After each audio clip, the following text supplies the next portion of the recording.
Let's talk about the Dr. Disrespect's new video game.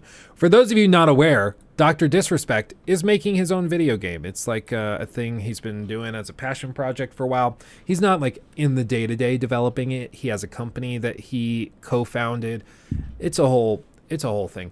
What this company looks like is pretty straightforward. It's a company called Midnight Society, Dead Drop, but you can see they have a bunch of people who are on the game, who are working on it, who have a lot of experience, to be fair. Lead sandbox designer of Halo Infinite, 14 years AAA game dev, co-founder and CEO, founder of multiple profit-driven businesses in gaming, esports. That explains a lot. We'll get to that in a minute. Robert Bowling, creative lead, Call of Duty, 15 plus years in AAA game dev experience. Head of Robotoki, maybe? I don't know. Publishing head of Humble Bundle. Humble Bundle. I finally got there. And then the game team itself. Art director has worked on Halo and Destiny, Command and Conquer. Tech director has worked on Halo Infinite, Elder Scrolls Online. Gameplay engineer director, Star Wars 1313, Call of Duty Advanced Warfare, Star Wars Secrets of the Empire. Kevin McGinnis, director of UI and UX, 18 years, worked on Rock Band, Destiny, Halo 5, and Valorant. Senior gameplay engineer, 9 years of experience, 18 years, 16 years, 2 years, 5 years, 6 years, 5 years, 10 years, 8 years, 4 years, 15 years, 2 years, 5 years, 18 years, 22 years, 4 years. There's a ton of experience, which is kind of what they're trying to communicate, right? Now, that being said, what is this game? Well, they provided a media kit. In this media kit, they give sort of a rundown on the various studio elements, what the project is, what we're working on, though. Their goal is to create the most community-focused online PvP multiplayer experience the world has ever seen. I don't know of a multiplayer developer that has not said that, but okay. Built from the ground up in Unreal Engine 5, our new title, codenamed Project Moon, will be made open to our Day Zero community and major content creators from the earliest most iterations via the Founders Access Pass. Okay, are you worried yet? Are you worried? Right off the bat, okay? Hold on. There's a lot to this, okay? And we're going to be level-headed. I'm not going to do the, like, Skill Up one on Twitter, and he's like, NFTs are a scam. Just reminding you, NFTs, by definition, non-fungible tokens are not a scam. It's like saying micro-share real estate is a scam. No, it's not a scam. Like, are timeshares a scam? I would say so. But are micro-share real estate inherently a scam? No. So, like, NFTs, as they've been sold to people overwhelmingly, are those scams? Yeah. But is the technology, is this thing, is the noun, the singular thing, is that a scam? No. So we're going to be very precise with our language here, because we're not doing the sloppy thing where we just like bounce on through Twitter and just assert stuff. We're going to try to be precise about this, because anytime you get sloppy with your language, people who know what they're talking about with like NFTs and stuff can roast you. And when they roast you because you clearly don't know what you're talking about, then you lose the argument. And potentially people could be convinced to follow the grifter who's going to take advantage of people and sell them on this dream and potentially lose them a lot of money. Whereas if you were just accurate with your words to begin with, you wouldn't have to deal with that, okay? Because they wouldn't win the argument in the first place because you were accurate. So we're going to try to be very, very precise here, okay? We can say NFTs as they're typically sold to consumers are a scam. NFTs inherently are not. Okay, we have to be precise here. What they go on to say, they say, quote, there are two core facts we want to make very clear to all of our audience, including those who embrace decentralization and those who want absolutely nothing to do with it. Midnight Society is for all of us.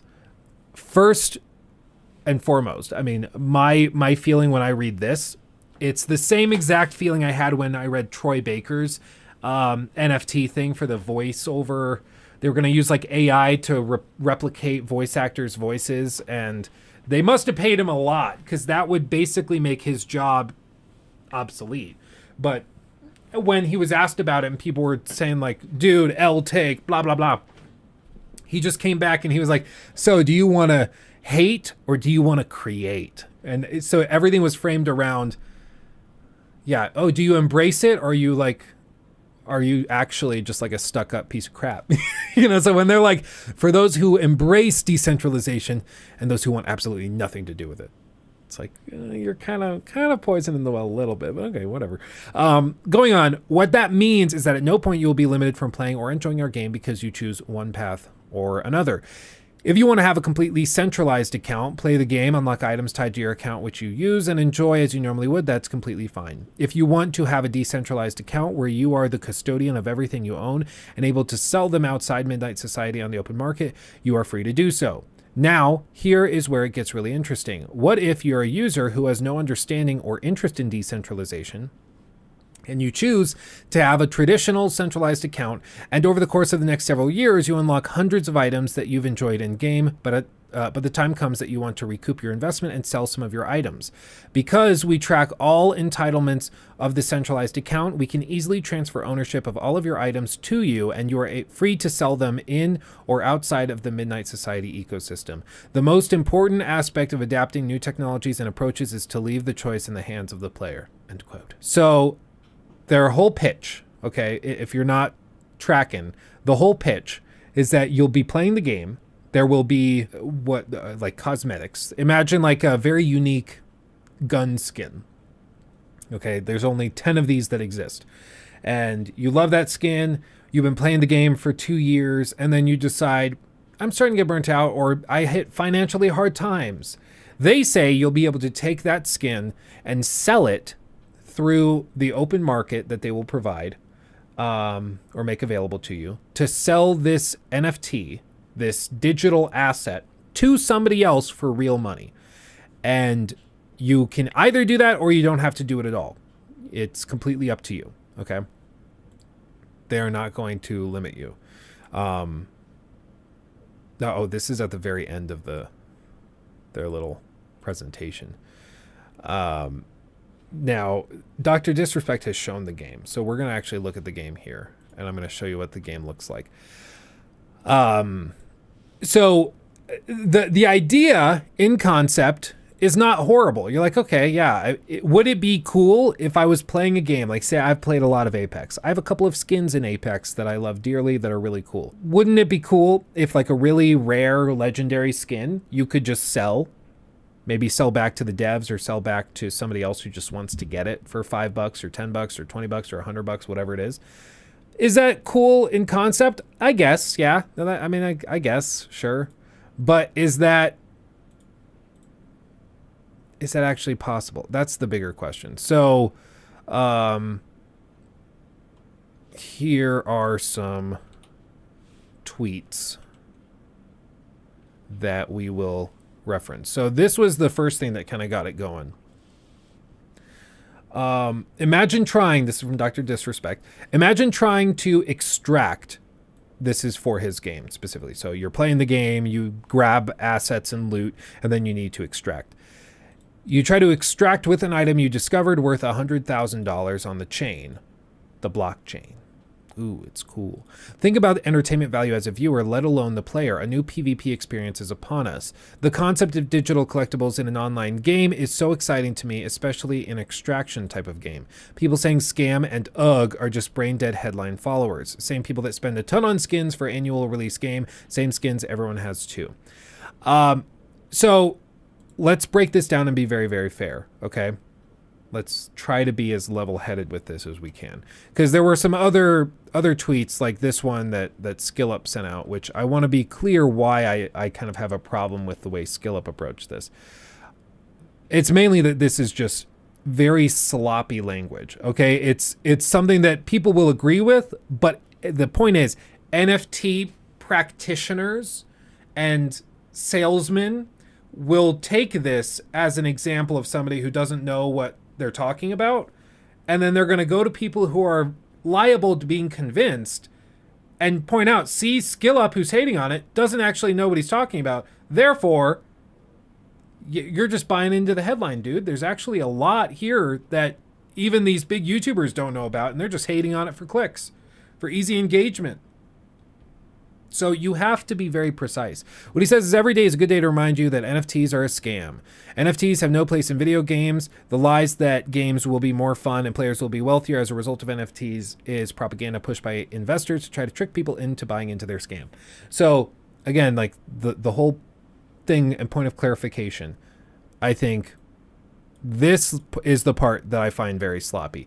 NFTs as a technology and as a thing, as an asset, are not a scam inherently. Like I said, microshare real estate is not a scam, but it's almost always used. Okay, not almost always used. It's often used for scam like schemes, for ways that slimy people can sell you things that are kind of overly complicated so you don't see it. Like a great example, Fundrise. Versus timeshares. So if you don't know what timeshares are, basically it's one of those things where like you can buy a share of a condo. You buy like a 16th of a condo basically in Florida. And then for set times during the year, you can go out, and because you own a 16th of that condo and 15 other people own the rest of the condo, you can go out there for like a 16th of the year and you all kind of share the condo. It sounds fine. It's technically kind of stupid because you don't have any like buying or selling power in that structure. So you're just throwing money away. It's usually hyper overpriced, which is why these things are sold to you in really scummy ways where they like take you captive at a casino or something. If you've seen South Park, you've heard of that. So timeshares are often often scams. Often it's a way of just selling you something that's extremely overpriced through really nasty pressuring ways, and you get something crappy as a result. But microshare real estate is also what allows you to participate in like a REIT. If you don't know what a REIT is, so a REIT is a real estate investment trust. A good example would be like Vanguard even has one that they run like this. So like Vanguard has their domestic stock sector specific REIT. And so what these things are is basically you buy into this fund, and what they would do is they go and they buy office buildings, hotels, tons of other real estate. They invest in huge multi-million-dollar properties. One of the things I did, which I can't show you specifics for obvious reasons, but Fundrise. I'm not going to like this. Of course, is not financial advice. I'm not saying you should do any of this. I'm just showing you that this works. And this is how this works. But microshare real estate. So like if you want to buy apartment buildings, but you don't have like $200,000 to put down for an apartment building, you could go and you could use an app or a service like Fundrise and buy smaller shares.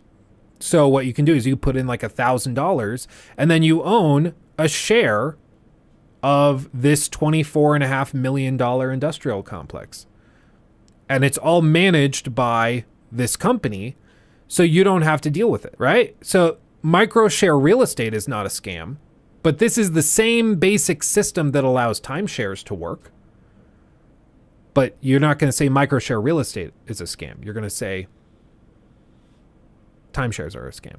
So when we're talking about NFTs, you have to be precise and say not NFTs are a scam, specifically the promise of wealth by way of NFTs and video games is a scam.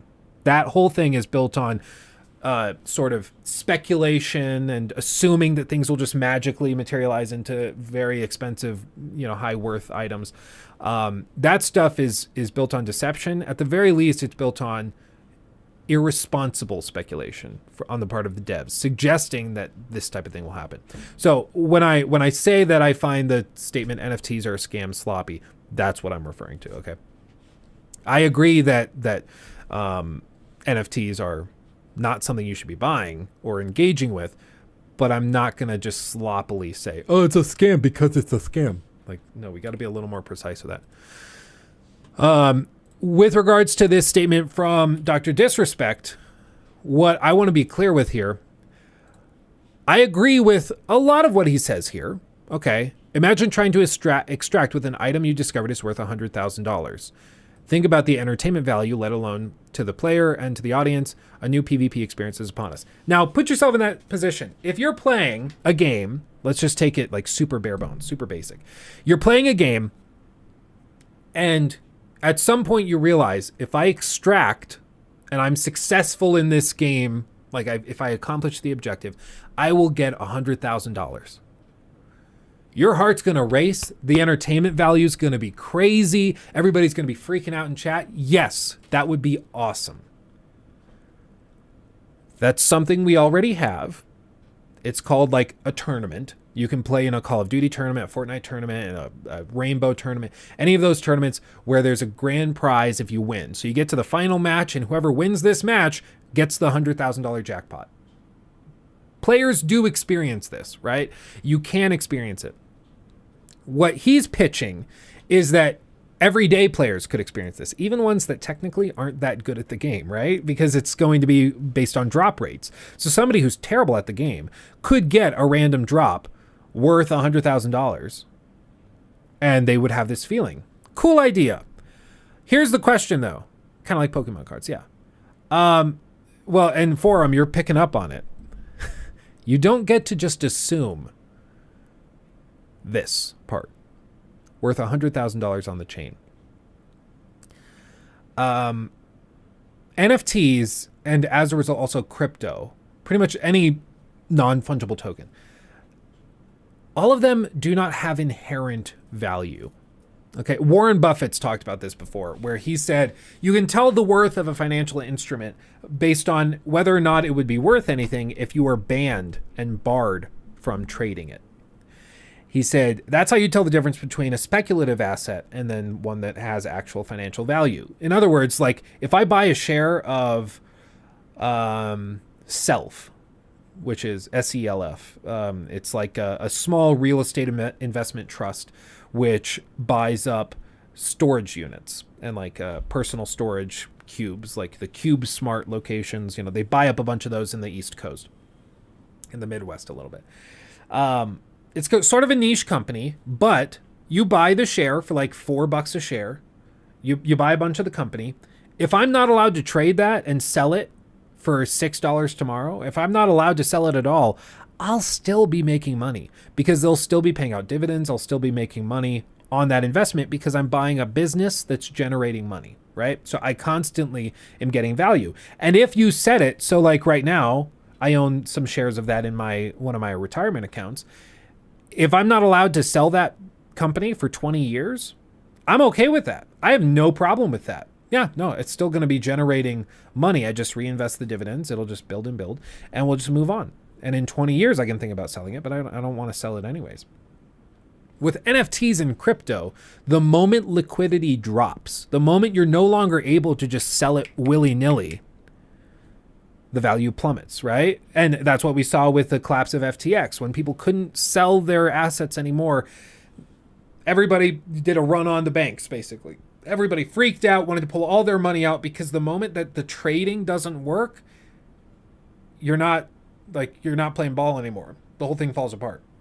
And fundamentally, speculative assets are built on one person being the bigger sucker out of the two. You always have to wait for a bigger sucker to come along. And in the case of NFTs, you are waiting for somebody to come along and be willing to pay $100,000 for that thing because they think that it will be worth more than $100,000 tomorrow or a week from now or a month from now or a year from now.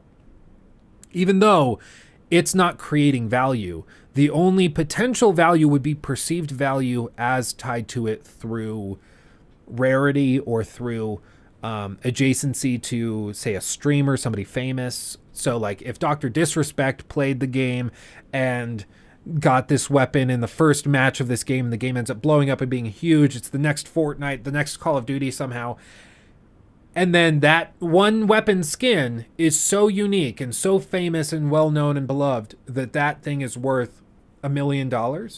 It's only worth $1 million if somebody's willing to pay $1 million for it, right? Like you don't get to just say it's worth $1 million. It's the classic joke of crypto bros where they're like, yeah, I have a portfolio worth $7.3 billion.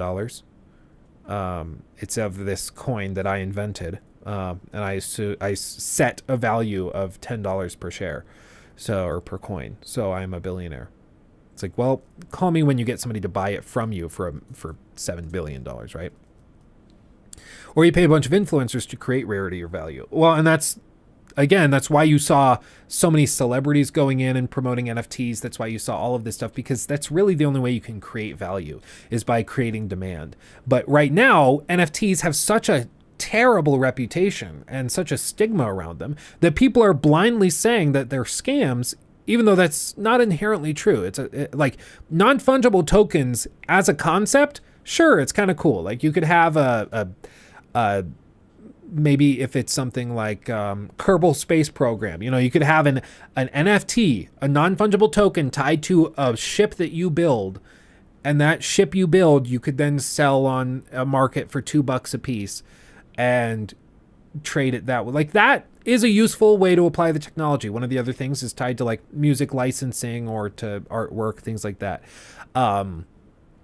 Sure, there's ways that you could use that in a useful way. Where it's not useful, as far as I can tell, is in video games, because everything that they're pitching has been seen in other games like CSGO, where you can buy and sell skins. There's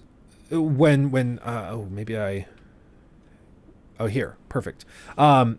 And this is something Dr. Disrespect responded to, because somebody asked him, I don't understand the value of having a digital item being stored on the client side on a blockchain versus an item being stored on the server side, such as in CSGO or skins. Do you think you could elaborate on why the value of the blockchain item exceeds traditional means? Which is kind of the whole point, because NFTs are being pitched as this new thing, but people have been able to buy and sell skins through CSGO for many a year. That was the whole scandal with, was it T. Martin and Syndicate? Were they the two that did it? I think Syndicate was one of them. I don't remember the other one. I think it was T. Martin. Where they were like promoting a website where you could like sell and gamble for CSGO skins, and they didn't disclose that they owned the website, so they were making a ton of money from it. And so it's like really, really slimy. But it's a good point, because it's like, if this is being pitched as a new thing, I don't know. I don't know. Like, it's going to be interesting. Dreamcast Guy is calling it a scam in the title of his new video that he just uploaded. Appreciate you, Luke. I appreciate you too, Grandia. And that doesn't surprise me. He's always had... I was going to say something very, very mean. I've not been impressed with Dreamcast Guy in the past. I will leave it there. Sure, he's a very nice guy, but I've not been impressed with him in the past. Anyway, but what Dr. Disrespect responded with was multiple game platform functionality. Imagine having a digital collectible that has functionality in a completely different game that comes out 7 years later. Imagine, okay. Am I the only one that like doesn't really care? Like, am I the weird one? Like, I guess, I'm sure there's some people that play like, CSGO for 10 years and they have their skins that are their favorites, and they're like, oh, this is the skin I got when my son was born and I cherish it more than I love my car. I'm sure there's people like that. I think most players, and correct me if I'm wrong in chat, let me know what you think. Let me know. But I think most players like really don't care that much. I think a lot of players, they'll go to the new game, they'll try the new skins. Like, they kind of like having new skins. They like having new stuff in the game. I don't think many people like really care. Like, yeah, I guess it's cool to think that you could play like a game, maybe like, an OG Call of Duty Black Ops. You get a skin in that, and then you could use that skin that you got in Call of Duty Black Ops, and you could bring that thing forward to this new game. Yeah, I guess that's interesting, but again, like, the only way that this works, you could still do that. They still have skins from old games that they port to new ones. You can do that without NFTs. Let's be real, the whole point of the NFT stuff is that it's based on this idea of trying to tie in crypto with gaming, And crypto only generates money so long as there's a bigger sucker willing to pay more. The only reason that Bitcoin would be worth 25,000 on one day and then 26 on the next is because there's more people willing to buy it at 26 the next day than on the day before. That is the only reason. There is no more money being generated. There's no more coins being generated magically. You can mine for them, but you know what I'm saying. The whole point of Bitcoin is that you can't just create it out of the ether. In the same way that you could just print cash. There's a guy that's been going around where I live, and he goes around to all of the Starbucks, and he posts huge bumper sticker things on the brick walls on the Starbucks building, which says, it's a really simple bumper sticker, but it just says, Bitcoin doesn't have inflation. And that's all the thing says. And it's I guess, but it's just speculative. So it's not even it's even worse. What are you talking about? It's way more weird and volatile. What are you talking about? The reason people have a problem with inflation is because it decreases buying power. And guess what? When people describe Bitcoin in value, they describe it in terms of dollars. So inflation still affects the value of Bitcoin because the value of the dollar has decreased. So I guess he's arguing that Bitcoin should be just what you pay for everything with.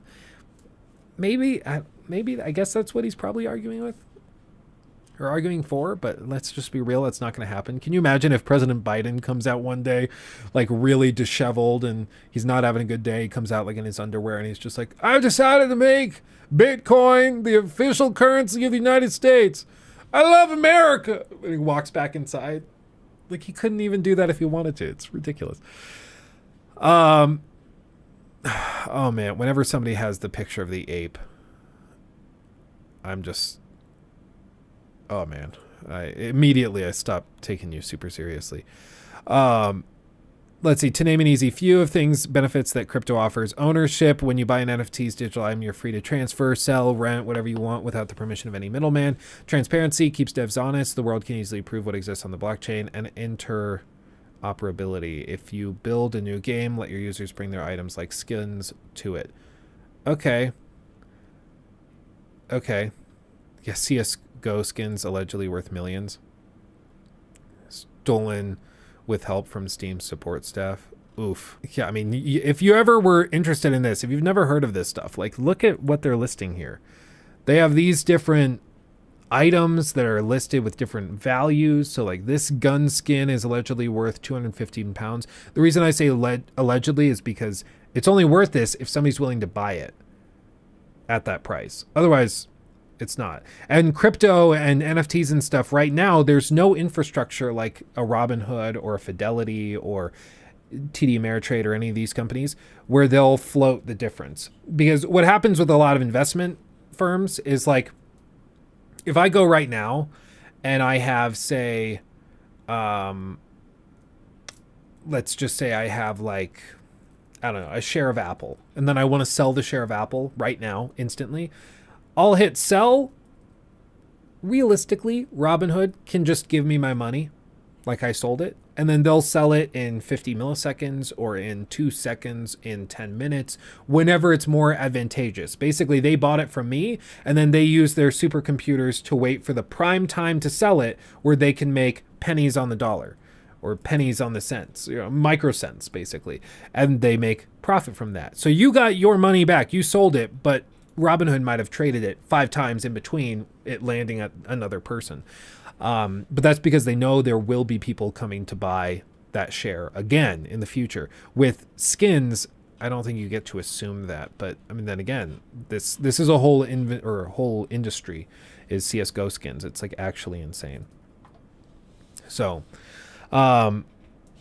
this whole thing is kind of crazy. I think the point of all of this, though, is that with Dr. Disrespect, the pitch being offered here is that he's creating a game where you will get an item when you're looting. It could be worth $1.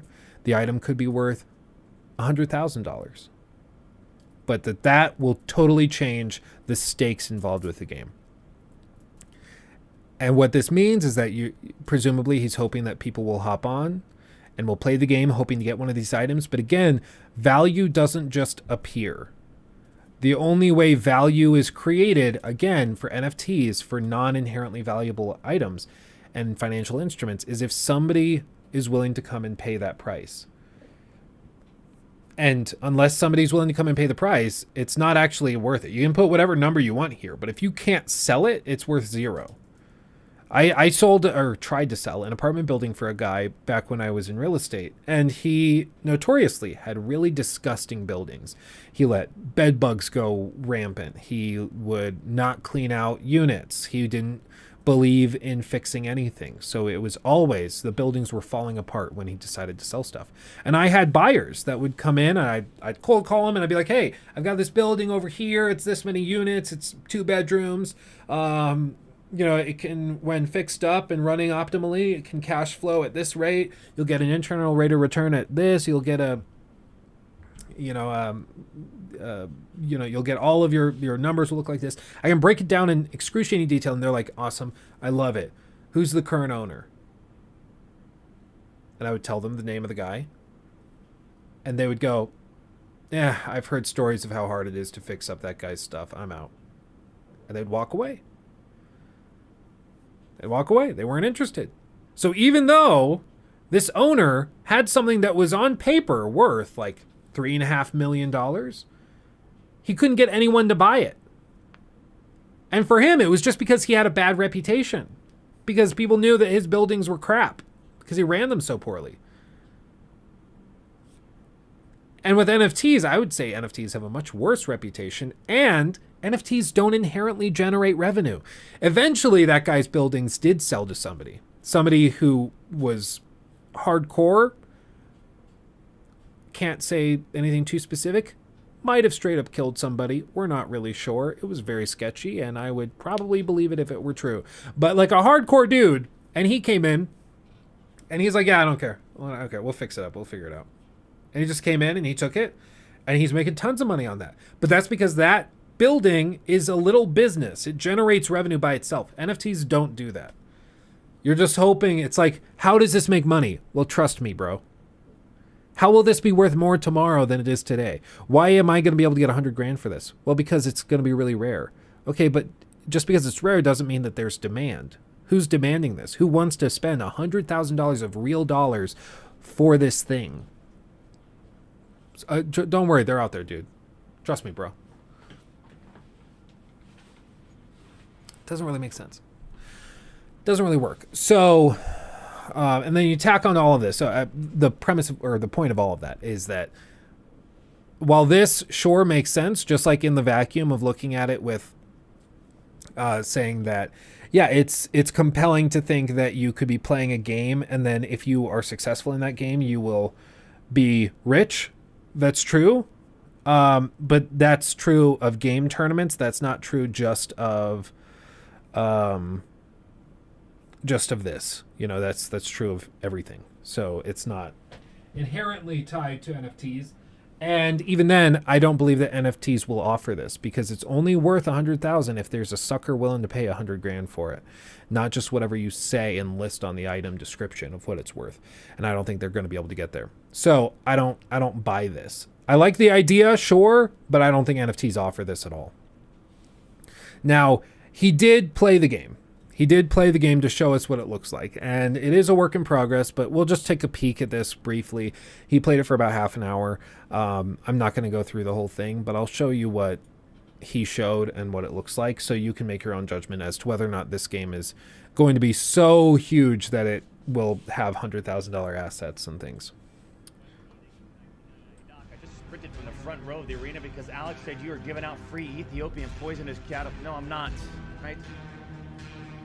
Knock it off, Wes. Thank you for the 1999. I'm here today for the violence, the speed, the momentum. Let's fucking go! Okay. Let's check out Snapshot 2. Let's see what's happened.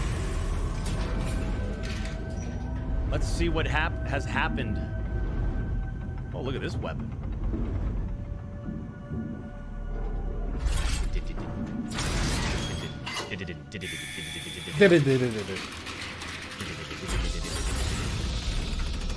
Got your settings on low?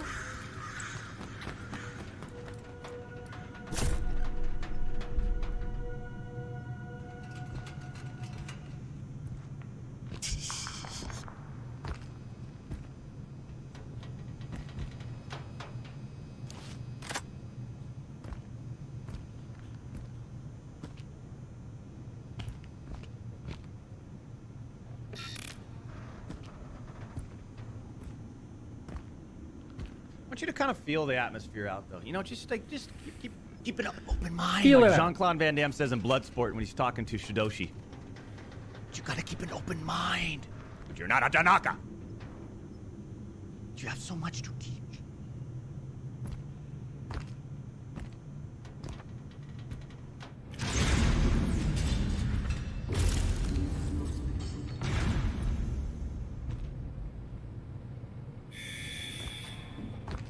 Let's see how this pistol does.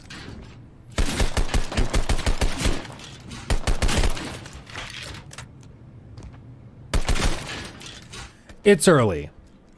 I'll be real. It don't look too smooth for me, but again, it's very early. But this is the game that's supposed to garner like $100,000 NFTs. And even like amazing games, like even really, really good games that are critically praised. Say even something like Overwatch 2. Could Overwatch 2 generate like amazing revenues and stuff? Like, I don't know, man. I just don't buy into this thing that NFTs will just magically generate wealth. And when we're talking about the promise of wealth, which is what Doc is technically doing when he offers... when he says like, oh yeah, imagine you're playing this game that I'm making and you get a skin that's worth $100,000. That'll be an amazing feeling. It's technically a promise that, yeah, if you play my game, there's a chance you can get a skin that's worth $100,000. That's not a thing. That's not a thing. It's a thing for like CSGO with their skins, but that doesn't require NFTs for one.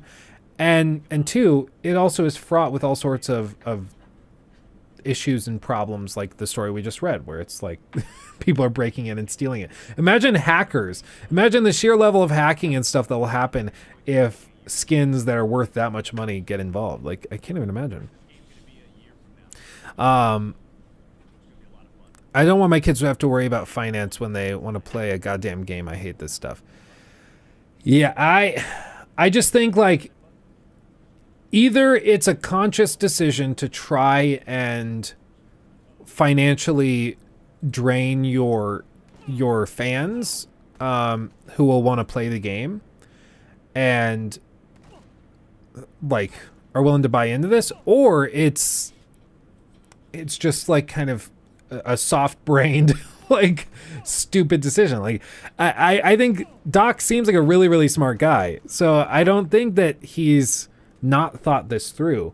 But I mean, surely he knows that the only way you make money in a game like this with NFTs like this is if there are suckers willing to spend that much money for it. And maybe because he's famous, he can get that level of hype. He can get Tim playing this. He can get Nick Merckx playing it. He can get Myth playing it. He can get all of the biggest FPS shooter streamers playing the game, and that will generate enough hype and interest that they'll be able to get skins arbitrarily to that point.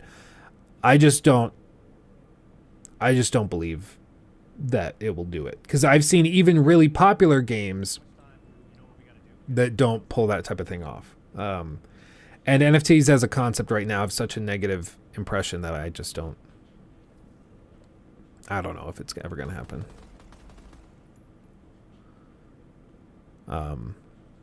It's cool to see a game in development, though.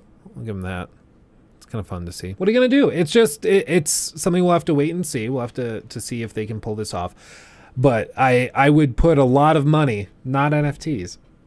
I put a lot of money on them not being able to magically generate a ton of, hundreds of thousands of dollars, millions of dollars of value in skins. Because I just don't think the liquidity will be there. Maybe for the first few days it'll be there, and there will be lots of suckers that are excited and are buying into this. Maybe that'll be a thing. But I would guess long term, we probably don't see that. So that's my expectation. Do you think they would ever pull NFTs out and just make a decent game? No, because this is one of those games that's being built from the ground up for NFTs. From the ground up. That's been the premise since the very, very beginning, is that the whole thing is being built like that. And maybe, I mean, honestly, if this is a magical thing, and if he's able to make a game that you're playing it and then you get a skin and you can actually find people that are willing to pay $100,000 for it, then that is a unique thing. There will be people. They'll be like, oh, it's the eighth wonder of the world. He created a game that infinitely creates wealth. We solved poverty. Just play Doc's game. Maybe he does that. I don't think so. I don't think he will, but maybe. Maybe being like definitely not, but maybe. Oh, man. I never thought microtransactions would make people millions of dollars, but look where we are now. Yeah, I mean, the only way I think that they could maybe pull this off is if they subsidize it and if they start to facilitate that.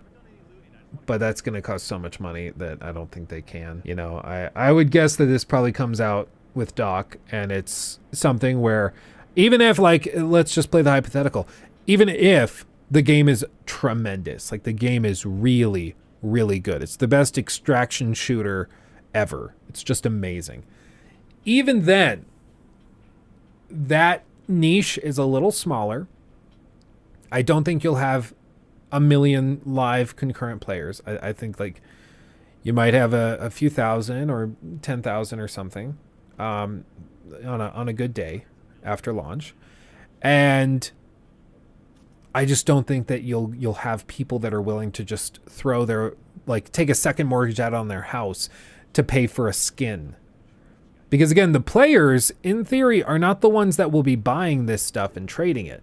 The people buying this would be like not venture capitalists, like speculative investors and things that just have more money than they know what to do with, and they buy into this trying to do it. It's what we saw with NFTs in general back like late 2021, where big companies like Disney and like Universal, they were coming out and they were spending tons of money buying up NFTs and things and investing heavily in that because they thought that it was going to be able, I mean, they were just in the future, it would be worth more, because if they lead by example, buying all of this stuff, generating, you know, interest and hype, the price shoots up, then they can sell all of their stuff, they make a quick buck, and they're good. And then maybe it creates a healthy ecosystem. Maybe everybody sells it and loses all their money. They don't care. They already made their money. But I don't think that you'll be able to magically do it here. Like Square Enix just booted their president for being too involved with blockchain stuff. Well, and it's just, blockchain was promised, again, like the whole idea for these business execs that don't really understand it, it was pitched them blockchain is like crypto 2.0 or 3.0. Crypto is going to, or NFTs are going to be the thing that are like Bitcoin all over again. So if we get in now, we can make ridiculous amounts of money. Imagine if you bought Bitcoin at 5 cents a share or 5 cents a coin. You would have been a billionaire 50,000 times over. You know, you set. So they need to like, oh, well, we got to jump on that. So the big guys go in and they're like the techie people that talk about things I don't understand. They say that this is going to just generate tons of money. So I've decided that we're going to invest $100 million of our company finances into this. And so they did that. And then it didn't go anywhere. And so now I think a lot of board of directors and people making big decisions have picked up on this and realized that it doesn't make any damn sense at all. And they're like, okay, well, I'm not sure if we buy into this. Like, I think we're too smart for this. I think we're good. And so I think that the train has come to the station and people are getting off, which is why, you know, these games that take 3, 4, 5 years to make, you're seeing this game when it eventually comes out will probably be like 5 years, 6 years after the events of like the 2021 peak of NFT stuff. And it will be too late. Like everybody's gonna be like, dude, you're still doing this? This is so cringe. This was over so long ago. But it's because it takes so long to make these. You know, it's the same thing with Suicide Squad, Kill the Justice League. It's a game that is built like it's in 2017, and in 2017 it probably wouldn't have been received that well, for good reason. You know, it's one of those things. I think some people just have to crash and burn to learn. I think this is one of those cases where he's just gonna, you know, they're in too deep now. Their whole game is built on NFTs. You can't just go back and be like, never mind. You can't. They're in too deep. So I think it's unfortunate, but they're just gonna have to roll it out, and it'll probably be received a little rough. He took my thing. Red flag.